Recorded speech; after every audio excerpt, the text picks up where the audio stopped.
আল্লাহর হাবিবের রওজা শরীফ দেখে আমি সহ্য করতে পারি না রে আবু বকর, বিদায় দাও, আমি চলে যাব। চলে গেলেন নবীর পাগল। সিরিয়ার দামেস্কে যাওয়ার পরে কিছুদিন পরে নবীজি স্বপ্ন দেখায়, কিরে বেলাল, এটা কেমন জুলুম, কতদিন হলো তোমার কণ্ঠের আজান শুনি না। বেলাল রে, তোর কি মন চায় না আমি নবীর জিয়ারতে আসতে? বেলাল আয়, আমি নবীর জিয়ারতে আয় রে বেলাল আয়, কতদিন হলো তোমার কণ্ঠের আজান শুনি না। স্বপ্ন যখন নবীজি দেখাইছে, এ মুসলমান, হযরতে বেলাল সুদূর সিরিয়ার দামেস্ক থেকে পাগলের মতো দৌড়াইলেন, পাগলের মতো ছুটে আসলেন। যখন মদিনাতে আসলেন তখন তাহাজ্জুদের সময় চলতেছিল। তাহাজ্জুদের সময় চলার সময় হযরত বেলাল রাদিয়াল্লাহু আনহু কাঠের জালি দিয়ে তখন রওজা শরীফ ঘিরে রাখা ছিল।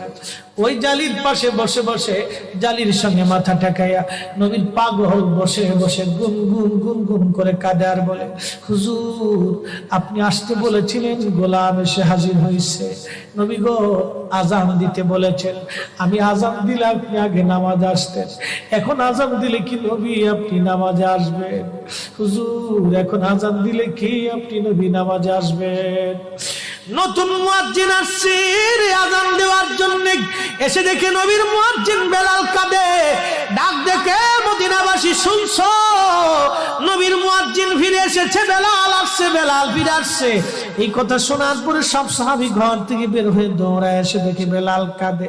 সাহাবীরা বলে, বেলাল আজান দাও, কতদিন হলো তোমার কণ্ঠের আজান শুনি না। বেলাল আজান দাও, কতদিন হলো আজান শুনি না রে বেলাল।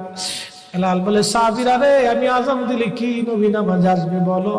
সালমান ফারসি রাদিয়াল্লাহু আনহু ডাক দেখে, সাহাবীরা, আমাদের কথায় বেলাল আজান দিবে না, তোমরা যাও দেখো হাসান আর হুসাইন দুইজন ঘরের মধ্যে আসেন।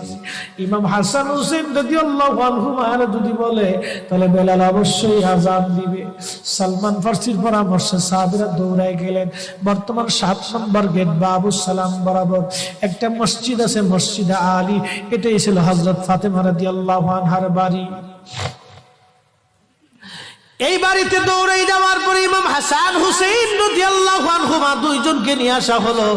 দুইজনকে নিয়ে আসার পরে হযরত ইমাম হাসানকে দেখতে আমার নবীর মতো দেখা যাইতো, চেহারাটা রাসূল করিমের চেহারার মতো ছিল। নাতি দৌহিত্র নানার চেহারা পেয়েছিলেন, ইমাম হুসাইন ও নানার সুরত পেয়েছিলেন। দুই ভাই নানার সুরত পেয়েছিলেন। হযরতে বেলাল রওজা শরীফ থেকে উঠে হযরতে হাসানের বুকের মধ্যে মাথা ঠেকায় কাঁদতেছে, ইমাম হুসাইনের বুকের মধ্যে মাথা ঠেকায় কাঁদে। হযরতে ইমাম হাসান ডাক দেখে, নানার মুয়াজ্জিন, কতদিন হলো তোমার কণ্ঠে আজান শুনি না, যেই কণ্ঠ দিয়ে নানার আজান শুনাইতা, যাও গো ওই কণ্ঠ দিয়ে আমাদেরকেও আজান শোনাইয়া যাও। যখন হযরতে বেলাল ইমাম হাসান এই কথা বললেন, হযরতে বেলাল দৌড়ায়